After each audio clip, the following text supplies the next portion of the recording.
Hello everyone, welcome to the channel of Education World. Welcome to your class of Business Studies. आज जो हमने topic करना है, last time क्योंकि हमने ऑर्गेनाइजेशन शुरू करा था, तो आज हम लोगों ने जो टॉपिक करना है दैट इज ऑर्गेनाइजेशनल स्ट्रक्चर. क्योंकि नंबर ऑफ टाइप्स रहते हैं ऑर्गेनाइजेशनल स्ट्रक्चर के, फॉर्मल, इनफॉर्मल, फंक्शनल, डिविजनल. सो सबका हम लोगों को ध्यान रखना होता है कि कौन से का क्या मतलब है, क्योंकि हम लोग अपने ऑपरेशंस के अकॉर्डिंग जो है वो ऑर्गेनाइजेशनल स्ट्रक्चर अडॉप्ट करते हैं.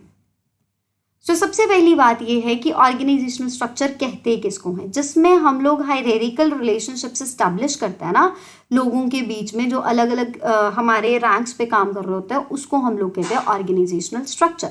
डिफरेंट पोस्ट जो है क्रिएट की जाती है अलग अलग एक्टिविटीज़ को परफॉर्म करने के लिए. जैसे मार्केटिंग मैनेजर की पोस्ट रखी जाती है कि जो पर्सन मार्केटिंग का काम करेगा. फाइनेंस मैनेजर की पोस्ट रखी जाती है जो फाइनेंस का काम करेगा. सो इस तरह से अलग अलग लोगों के बीच में जो रिलेशनशिप्स हैं वो डिटर्मिन किए जाते हैं.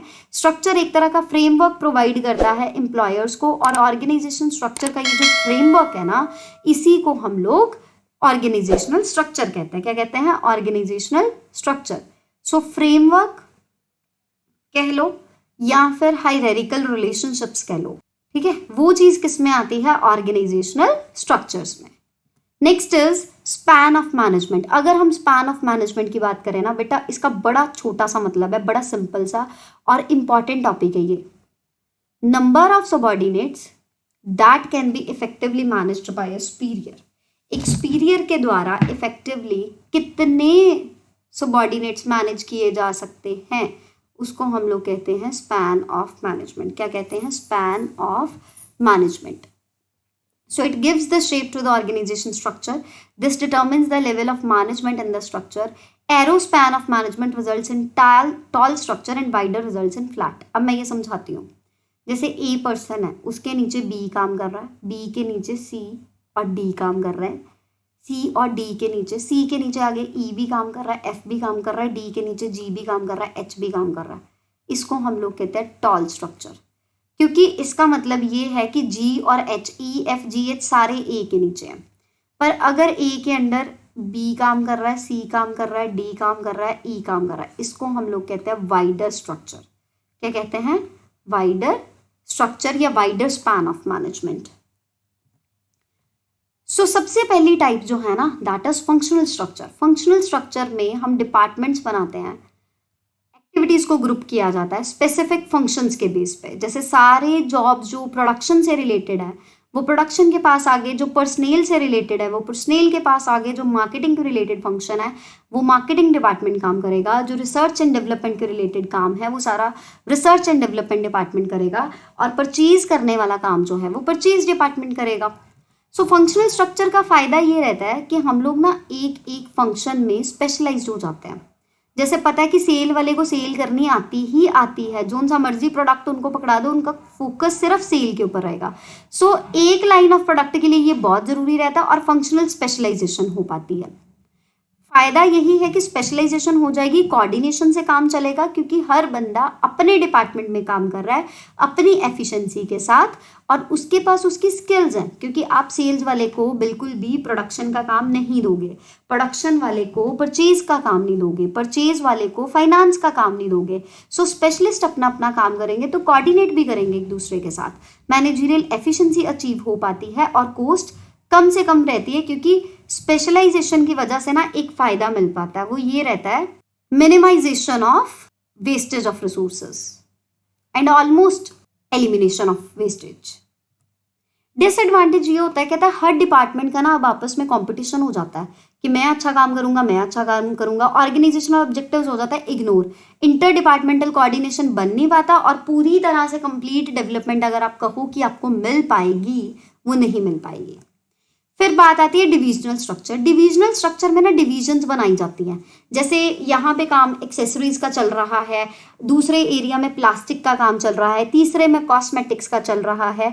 सो डिविजन्स के बेसिस पे डिवाइड किया जाता है. जैसे कॉस्मेटिक्स अलग, गारमेंट्स अलग, फुटवेयर अलग, स्किन केयर अलग.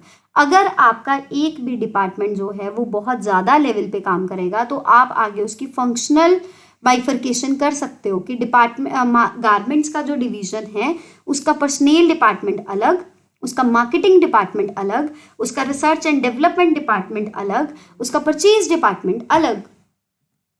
सो डिविजनल पर वहां पे सूटेबल है जहां पे आपके पास मल्टीपल प्रोडक्ट हैं, जहां पे आपके पास different different lines of product हैं, वहां पे आप लोगों को जरूरत है कि आप डिविजन्स डिवाइड कर लो। ठीक है, ज्योग्राफिक बेसिस पे भी बेटा ये डिफाइन होती हैं। जैसे आप ये कहो कि ये नॉर्थ ईस्ट डिवीजन है, ये साउथ वेस्ट डिवीजन है, ये साउथ ईस्ट डिवीजन है। सो ज्योग्राफिक बेसिस पे भी डिवाइड हो जाता है, प्रोडक्ट बेसिस पे भी डिवाइड हो जाता है। फायदा ये रहता है कि आसानी से डिसीजन मेकिंग कर सकते हो। अब देखो, जिस पर्सन को कॉस्मेटिक्स के बारे में बहुत ज़्यादा नॉलेज है, हो सकता है उसको लेदर प्रोडक्ट्स के बारे में उतनी नॉलेज ना हो, तो वो कॉस्मेटिक्स की डिवीजन में अगर काम करेगा तो जल्दी से जल्दी डिसीजन ले पाएगा। और प्रॉफिट और लॉस जो आपके रिजल्ट्स रहते हैं ना, वो पर्टिकुलर डिवीजन के बेसिस पे रहते हैं। हम ये कह सकते हैं कि आपकी डिवीजन लॉस में जा रही है तो इसका मतलब आपकी डिवीजन सही से काम नहीं कर पा रही, तो हम डिविजनल रिजल्ट्स को एसेस कर सकते हैं। ग्रोथ और एक्सपेंशन रहता है इस केस में। कन्फ्लिक्ट्स बहुत जल्दी अराइज हो जाता है क्योंकि रिसोर्सेज को एलोकेट करना पड़ता है। अब जैसे आप ये कह लो कि अमूल वालों ने शेक्स की डिवीजन अलग कर दी और अमूल मिल्क की डिवीजन अलग कर दी। अब शेक्स के लिए मिल्क भी तो चाहिए ना, तो मिल्क के अलग अलग वेरिएंट्स के लिए भी बेसिक मिल्क चाहिए। सो कन्फ्लिक्ट रहता है रिसोर्सेज को लेके, फंक्शंस डुप्लीकेट हो जाता है। देखो ना, आपने शेक्स की भी मार्केटिंग करनी है, आपने मिल्क की भी मार्केटिंग करनी है, आपने कर्ड की भी मार्केटिंग करनी है, आपने अमूल चीज़ की भी मार्केटिंग करनी है। सो डुप्लीसिटी रहती है एफर्ट्स में और सेल्फिश एटीट्यूड हो जाता है कि हमारी डिवीजन ज़्यादा ग्रो करे। फिर एक ऑर्गेनाइजेशन का टाइप है formal, complete following of rules. ये याद रखना, बिल्कुल रिटन कम्युनिकेशन, बिल्कुल इंस्ट्रक्शंस को फॉलो करना पड़ेगा। कोई भी काम आप जो है वो इनफॉर्मली कर ही नहीं सकते। अथॉरिटी और रिस्पॉन्सिबिलिटी के बिना काम नहीं चलना। That is all formal organization. ठीक है, फीचर्स क्या है? टॉप मैनेजमेंट के द्वारा बनती है, रूल्स और प्रोसीजर्स पे बेस्ड है, इम्पर्सनल है। इमोशनल एस्पेक्ट को तो बिल्कुल भी कंसिडर नहीं किया जाता ना। अगर आप बीमार हो, आपको लीव चाहिए अपनी कंपनी से, तो उसमें आप अगर विजिट कर लेते हो अपने सुपीरियर का ऑफिस, तो आपको उस बेसिस के ऊपर लीव नहीं मिलेगी। आपको लीव मिलेगी कि आपको पर्टिकुलर लेटर देना है या एप्लीकेशन देना है, फिर वो प्रोसेस होगा, फिर आपको लीव मिल पाएगा। सो ये चीज़ें जो है ना, ये फॉर्मल ऑर्गेनाइजेशन का पार्ट है जिसमें क्लियरली अथॉरिटी और रिस्पॉन्सिबिलिटी डिफाइन किया जाता है। पर ये बनाया क्यों जाता है? ये इसलिए बनाया जाता है क्योंकि ऑर्गेनाइजेशनल के गोल्स को अचीव करने के लिए डिसिप्लिन बहुत जरूरी है। नेक्स्ट आता है एडवांटेजेस। रिस्पॉन्सिबिलिटी फिक्स करना आसान है, ओवरलैपिंग नहीं होती काम की, यूनिटी ऑफ कमांड बिल्कुल रहता है। रीजन पता क्या है? रीजन है सुपीरियर सबॉर्डिनेट रिलेशनशिप्स। ठीक है, ऑब्जेक्टिव्स अचीव हो पाते हैं, ऑर्गेनाइजेशन में स्टेबिलिटी रहता है। डिसएडवांटेजेस ये हैं, कई बार काम रूल्स के ऊपर बेस होता है, अननेसेसरी डिले हो जाता है। लोग जो एम्प्लॉयज़ है ना, वो कहते हैं यहाँ पे बहुत ज़्यादा रोक टोक है। कहने का मतलब रूल्स, पॉलिसीज, प्रोसीजर्स बहुत ज़्यादा है, उसी के फ्रेमवर्क में रह के अगर हमें काम करना है तो आप इनिशिएटिव नहीं ले पाते। क्योंकि अगर आपका डिसीजन जो है वो सुपीरियर ही लेगा और सुपीरियर के साथ मीटिंग में आप बैठ नहीं सकते, तो आप इनिशिएटिव ले ही नहीं पाओगे ना, आप अपने आइडियाज़ उन तक कन्वे ही नहीं कर पाओगे। और ये इसका स्कोप बहुत लिमिटेड होता है क्योंकि रिलेशनशिप्स नहीं इसके ऊपर बिल्डअप हो पाते।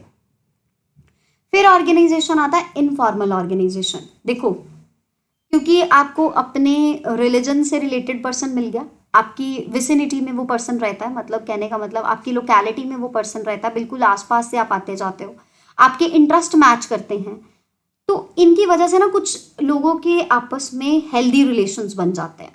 कॉमन इंटरेस्ट वो शेयर करते हैं, कम्युनिटी उनका सेम है, या टेस्ट सेम है, या चॉइसेस सेम है, या रिलीजियस सेंटिमेंट्स जो हैं वो उनके सेम है, या उनका इंटरेस्ट कह लो सेम है, या फिर उनका वैल्यू सिस्टम सेम है, तो वो आपस में एक दूसरे के साथ जो है वो एक अच्छा रिलेशनशिप एस्टैब्लिश कर पाते हैं, जिसको हम सोशल सर्कल कहते हैं। सो इनफॉर्मल ऑर्गेनाइजेशन वो चीज़ है। फीचर्स क्या है? फॉर्मल ऑर्गेनाइजेशन का पार्ट ही है। Informal organization is a part of formal organization. Employees के बीच में इंट्रैक्शन हो पाता है। रिटन प्रोसीजर्स इसमें डेफिनेटली नहीं है। फिक्स्ड लाइन ऑफ कम्युनिकेशन नहीं है। देखो, कोई भी किसी भी पर्सन के साथ बात कर सकता है, मैनेजमेंट के द्वारा ये क्रिएट नहीं होता, पर्सनली ये क्रिएट होता है। एडवांटेजेस ये हैं, ये चीज़ याद रखना कि इनफॉर्मली ग्रुप जो बनता है ना, जो जैसे लंच टाइम के ऊपर जो है वो सारे एम्प्लॉयज़ इकट्ठे बैठ के खाना पीना खा रहे हैं, बहुत जल्दी से जो र्यूमर्स है फैलती हैं। सोशल नीड्स प्रॉपर फुलफिल हो पाती है, क्योंकि अगर आप एक ऑफिस को ज्वाइन करते हो, वहाँ पे आपको कामली बुलाने वाला अगर आपको कोई दोस्त मिल जाता है, तो आपकी सोशल नीड्स, बिलोंगिंग नीड्स पूरी होती है और प्रॉब्लम्स के सोल्यूशंस मिल जाते हैं। बट डिसएडवांटेजेस ये हैं, र्यूमर्स बहुत ज़्यादा रहते हैं, लोग ना आपस में ग्रुप बना लेते हैं और मैनेजमेंट के अगेंस्ट जाना शुरू कर देते हैं, और ग्रुप इंटरेस्ट को प्रायोरिटी दी जाती है, ना कि ऑर्गेनाइजेशनल इंटरेस्ट को। सो ये सारा आपका जो है वो different different kinds of organizational structures हैं। नेक्स्ट में हम लोग जो हैं वो MCQs डील करेंगे इस चैप्टर के। सो आई होप आपको लेक्चर समझ में आया हो। Thank you so much. See you soon in the next class.